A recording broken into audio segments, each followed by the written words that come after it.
हरे कृष्णा। सभी भक्तों का हार्दिक स्वागत है आज के इस प्रातःकालीन भगवद गीता क्लास में। तो हमने पिछली बार अध्याय 4 पढ़ना प्रारंभ किया था और उसमें कुछ श्लोक हमने चर्चा किए थे, जिसमें भगवान कहते हैं कि ये भगवान ने ये ज्ञान करोड़ों वर्ष पहले सूर्य देव को दिया।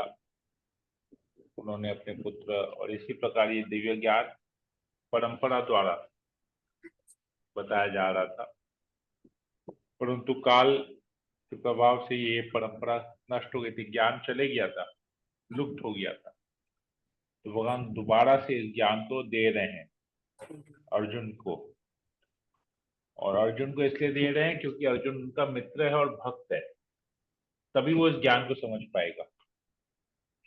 तो भगवान के ज्ञान को, भगवत गीता को समझना तभी हम समझ पाएंगे जब हम भक्ति करेंगे, गाइडेंस में देखें हम भक्ति करेंगे। और आगे भी भगवान कहते हैं कि बहुत जन इस ज्ञान को सुन के पवित्र हो गए थे।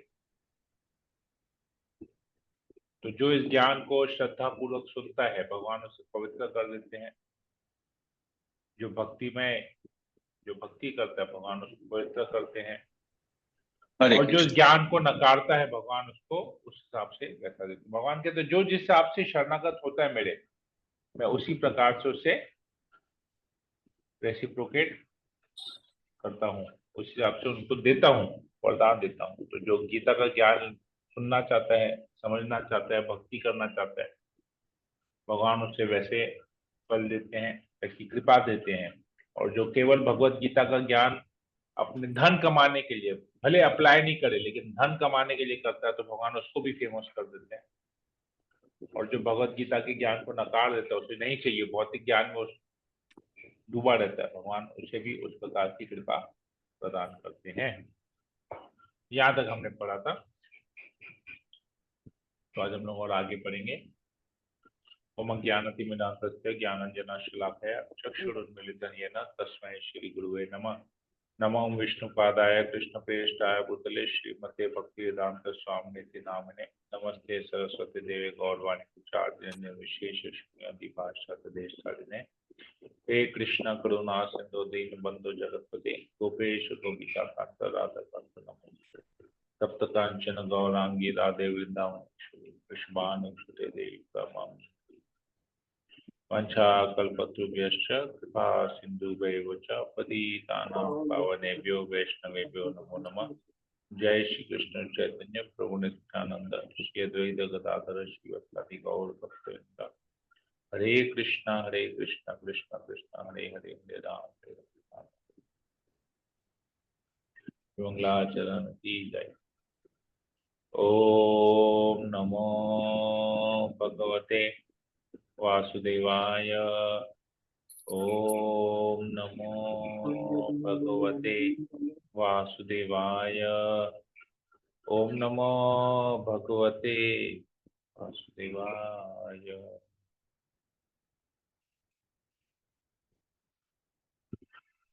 भगवद गीता अध्याय 4 श्लोक नंबर 12।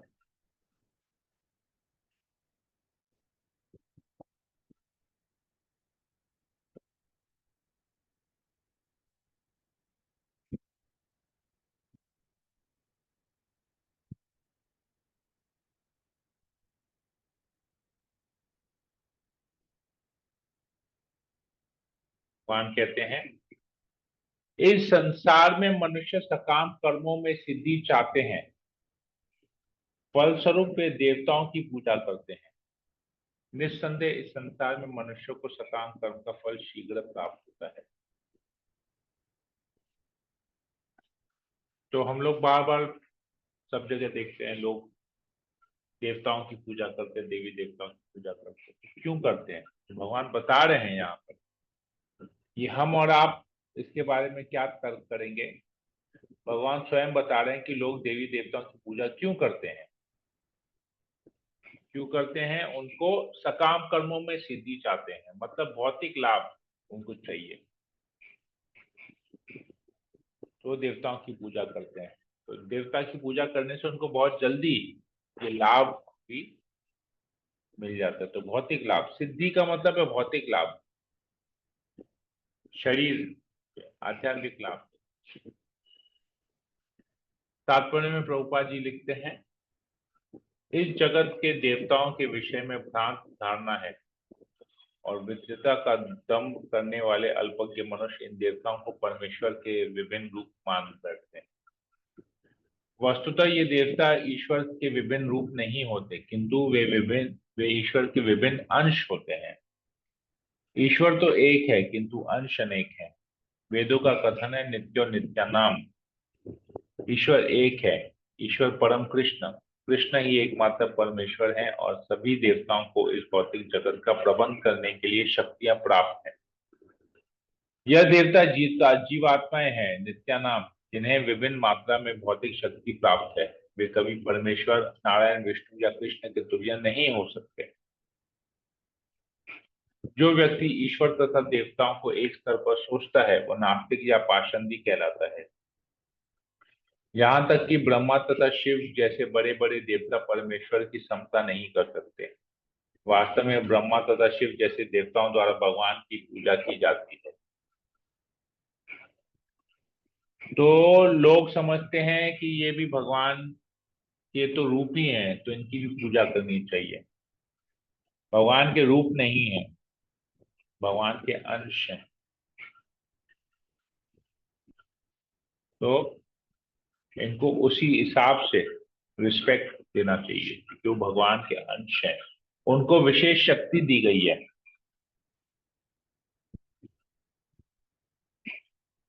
परंतु वे भगवान नहीं है। एक और जगह बताया जाता है कि जो देवता है, जिस प्रकार एक प्राइम मिनिस्टर होता है, एक देश का प्रधानमंत्री होता है, परंतु देश के प्रधानमंत्री अलग अलग जो भी डिपार्टमेंट्स होते हैं, तो वहां पर वो कैबिनेट मिनिस्टर को चुनते हैं जो अलग अलग विभागों को देखते हैं।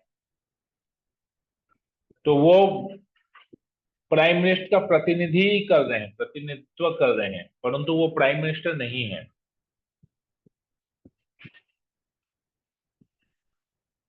प्रधानमंत्री नहीं है। वो प्रधानमंत्री का नेतृत्व कर रहे हैं, परंतु वो प्रधानमंत्री नहीं। वो केवल इतने बड़े राज्य में एक पर्टिकुलर डिपार्टमेंट की वो देख रेख कर रहे हैं। तो देवता भी ठीक इसी प्रकार है। जैसे वायु देव है, एयर डिपार्टमेंट, वरुण देव है, वाटर डिपार्टमेंट, सूर्य देव है, सूर्य डिपार्टमेंट, चंद्र के देवता है, चंद्र डिपार्टमेंट। अलग अलग डिपार्टमेंट हैं। ये सब अलग अलग डिपार्टमेंट्स के अलग अलग मिनिस्टर हैं, मंत्री हैं, परंतु प्रधानमंत्री नहीं है। उनका उनके सेवक हैं, उनका वो लोग सहायता कर रहे हैं।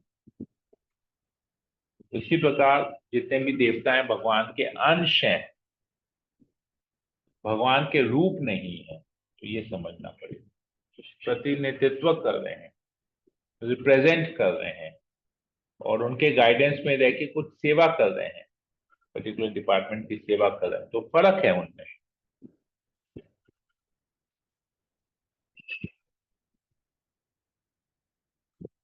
तो ये यहाँ पर भगवान इस श्लोक में बता रहे हैं। तो भौतिक लाभ के लिए लोग देवताओं की पूजा करते हैं, इनके जल्दी जल्दी ये मिल जाता है।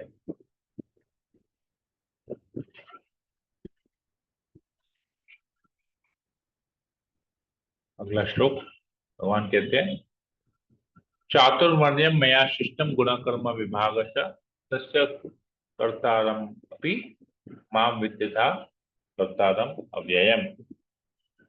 कहते हैं प्रकृति के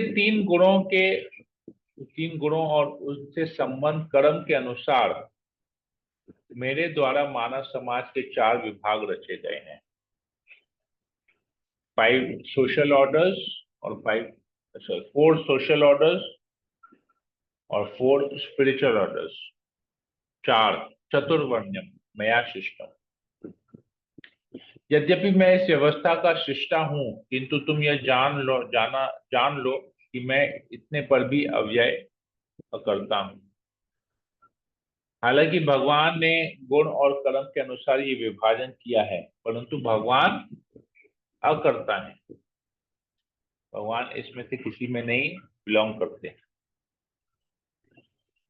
तात्पर्य प्रभुपाद जी लिखते हैं, भगवान प्रत्येक वस्तु के सृष्टा हैं।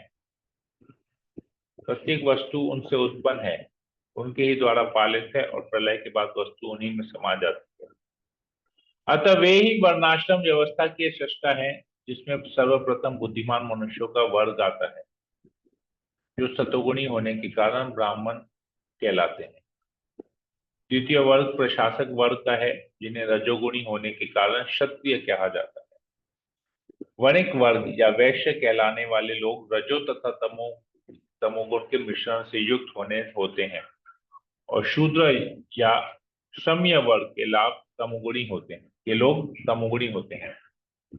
मानव समाज के इन चार विभागों की सृष्टि करने पर भी भगवान कृष्ण इनमें से किसी विभाग वर्ग में नहीं आते, क्योंकि वे उन बद्ध जीवों में से नहीं हैं जिनका एक अंश मानव समाज के रूप में है।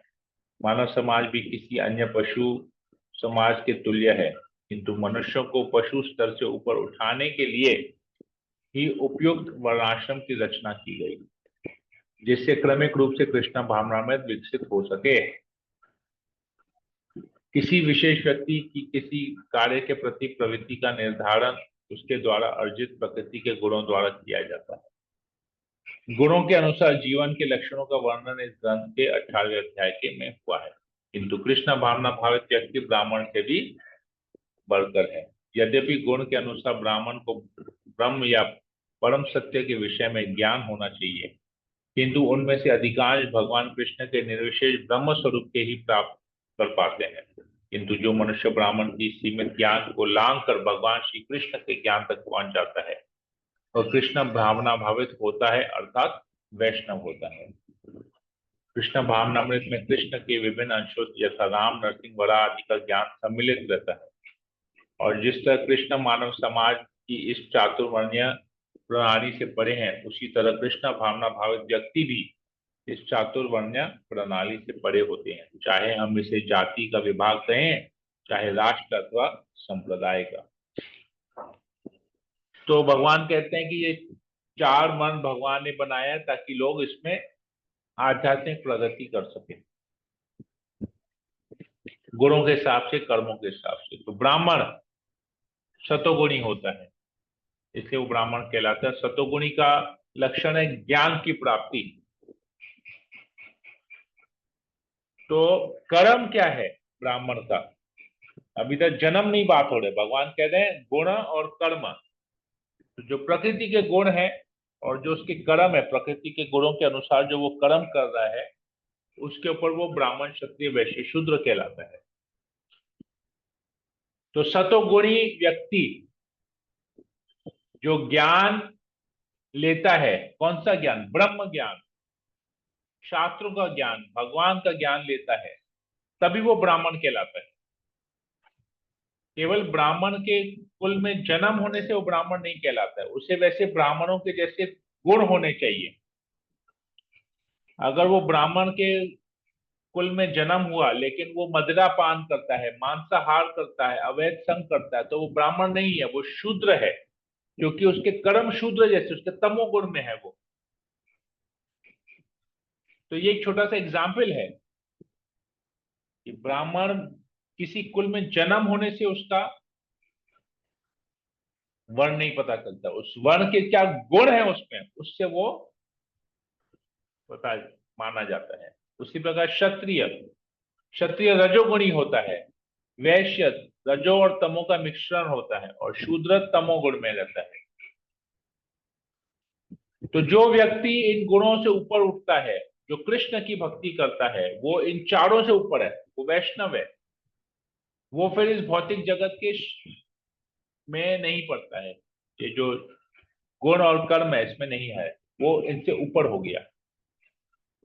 हालांकि दिखता होगा कि वो भौतिक जगत का व्यक्ति है, साधारण कार्य कर रहा है, परंतु वो इससे कहीं ऊपर है, क्योंकि भगवान उससे ऊपर है। तो भगवान की जो भक्ति करता है वो इन चार वर्णों से ऊपर हो जाता है।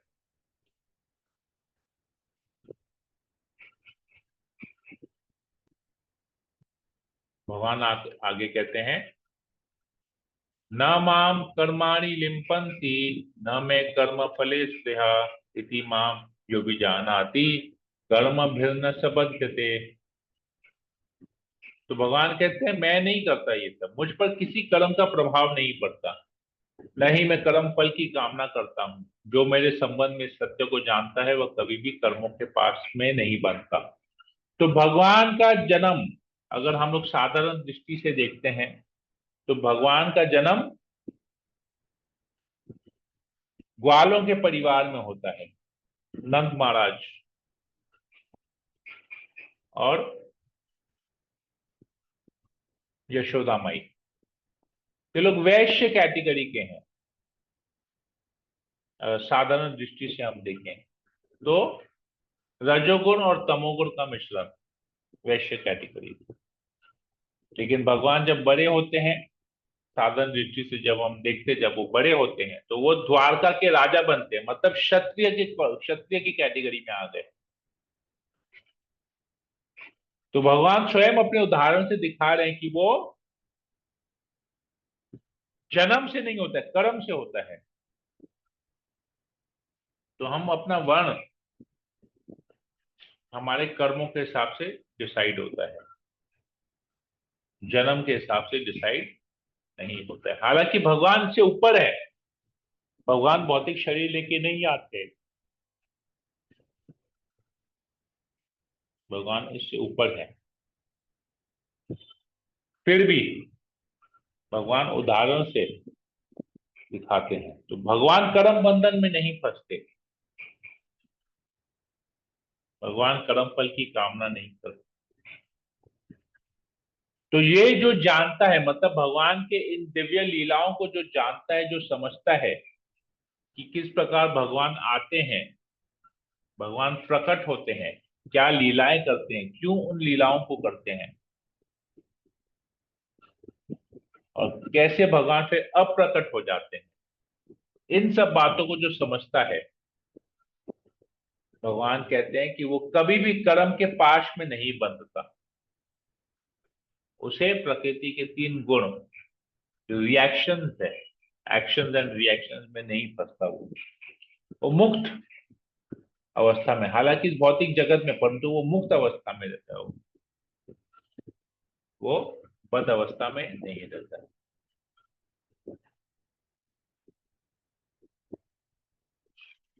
रूपा जी इसको तात्पर्य में और समझाते, जिस प्रकार इस भौतिक जगत में संविधान के नियम है, जो यह जानते हैं कि राजा न तो दंडनीय है, न ही किसी राज नियमों के अधीन रहता है, उसी तरह यदि भी भगवान इस भौतिक जगत के सृष्टा हैं, किंतु वे भौतिक जगत के कार्यों से प्रभावित नहीं होते।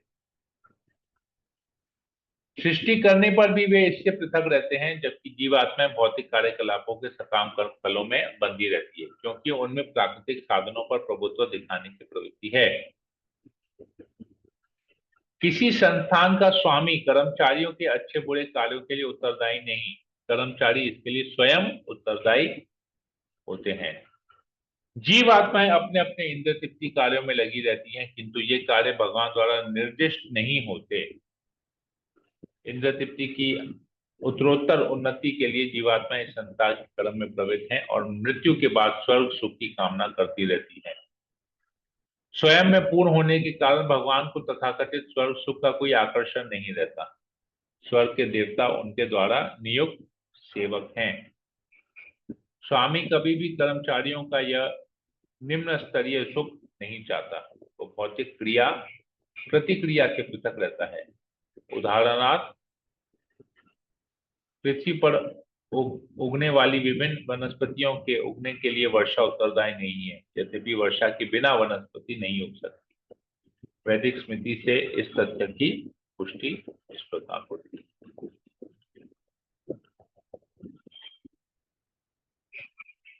तो भगवान राजा है, राजा नियम बनाते परंतु राजा पर वो नियम लागू नहीं होता है, प्रजा पर वो नियम लागू होता है। तो हालांकि हम भगवान के अंश हैं परंतु हम पर वो नियम लागू होते हैं क्योंकि हम भगवान नहीं, हम अंश हैं। और हम भगवान जैसा कार्य करने के लिए हम प्रभुत्व, भगवान सबके स्वामी है तो हम भी स्वामी बनने का प्रयास करते हैं। हम स्वामी नहीं है, हम भगवान के अंश, हम भगवान के सेवक है। परंतु जब सेवक स्वामी बनने का ख्याल करता है तो वो ऐसे कार्य कर बैठता है जिससे उसको रिएक्शन फेस करना पड़ता है, तो इस भौतिक जगत में बंधे रहना पड़ता है। तो बद्ध अवस्था में हम रहते हैं, तो इसके उत्तरदायी केवल हम ही हैं। हम इस जो भौतिक जगत में आए हैं, हम भौतिक बंधन में हैं, तो इसके उत्तरदायी भगवान है, इसकी रिस्पॉन्सिबिलिटी भगवान का नहीं है। भगवान को हम दोष नहीं दे सकते कि हम क्यों कर्म बंधन में फंसे हुए। ये हम अपनी स्वयं इच्छा से, स्वेच्छा से कर्म बंधन में फंसे हुए हैं। भोग करने की इच्छा जो हमको कर्म बंधन में बांध देती है। तो एक और एग्जाम्पल प्रभुपाद जी देते हैं कि जिस प्रकार वर्षा गिरती है और अलग अलग प्रकार की वनस्पतियां, पेड़ पौधे उगते हैं, तो पेड़ पौधे, वर्षा उनका उगने का कारण नहीं है, वर्षा केवल उनको सहायक देता है। तो वर्षा को दोष नहीं दिया जाता कि आप की वजह से ये हो रहा है, ये हो रहा है, नहीं, वो नियमों के हिसाब से हो रहा है। वर्षा केवल एक कारण है, वर्षा हो रही है इसीलिए जो है अलग अलग वनस्पतियां होती हैं। वर्षा को उत्तरदायी, वर्षा को रिस्पॉन्सिबल नहीं ठहराया जा सकता। क्या तुम्हारी वजह से देखो ये वनस्पति उगी है, ये भी उगी है, ये भी उगी है, नहीं। ये अलग अलग भाव है, अलग अलग इच्छा है जिस जो यहाँ पर प्रकाशित हो रही है। वर्षा केवल अपना काम कर रही है, उसको गिरना है, उसको आदेश दिया गया है भगवान द्वारा, ये वो अपने इस कार्य को पूरा कर रहे हैं। तो प्राचीन काल में समस्त मुक्त आत्माएं ने मेरी दिव्य प्रकृति को जान करके ही कर्म किया।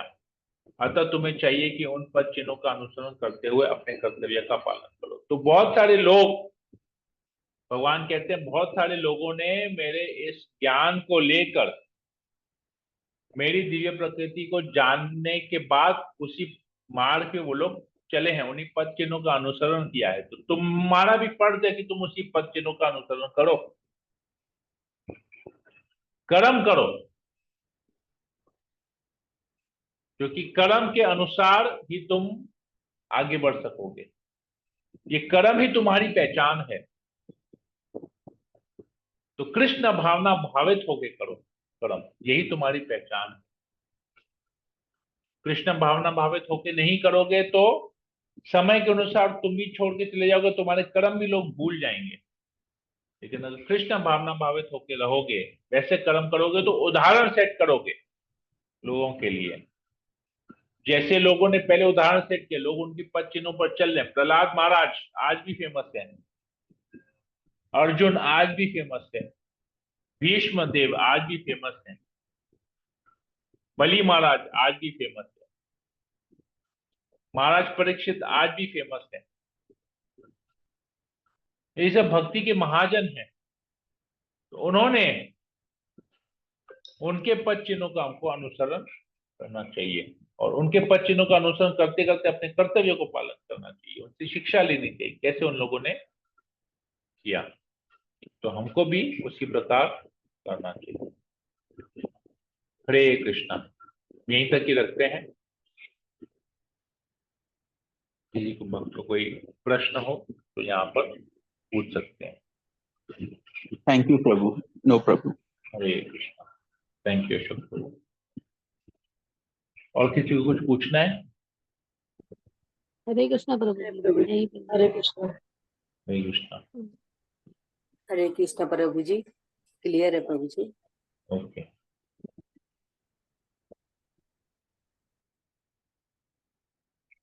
ठीक है। हरे कृष्णा। हरे प्रणाम। बोलिए।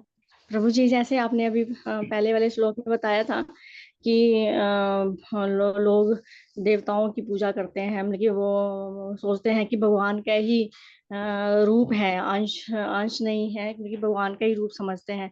हम लोग भी मतलब कि जब इस्कॉन से नहीं जुड़े थे, तब हम भी यही समझते थे कि भगवान अलग है, और भगवान भी एक ही है, मतलब कि देवता भी एक ही हैं। तो कभी उपास देवताओं का भी उपास, नवरात्रि आती तो नवरात्रि में भी उपास करते थे। तो मतलब कि ये सब चीजें अंतर नहीं समझ पाते थे, लेकिन अब जब भक्तों का संग हुआ, हर चीज का मतलब कि ज्ञान हुआ, तब जाके हम लोगों को मतलब कि इस चीज का पता चला कि भगवान और देवताओं में क्या अंतर है। तो इसके लिए मतलब कि बहुत बहुत मतलब कि धन्यवाद कि हमें इतना मतलब कि ज्ञान और शिक्षा देने के लिए कि क्या अच्छा है और क्या क्या नहीं है, और क्या करना चाहिए। हरे कृष्णा प्रभु। हरे कृष्ण, बहुत बहुत धन्यवाद माता। और किसी को कुछ पूछना है या कुछ बोलना है? नहीं, तो हम सेशन को यहीं एंड करते हैं। हरे कृष्णा कृष्ण कृष्ण हरे हरे, हरे राम राम राम हरे हरे। वांछा कल्पतरुभ्यश्च कृपा सिन्धुभ्येव च पतितानां पावनेभ्यो वैष्णवेभ्यो नमो नमः। समवेत भक्तवृंद की जय, श्रील प्रभुपाद की जय, भगवद गीता की जय। हरे कृष्णा।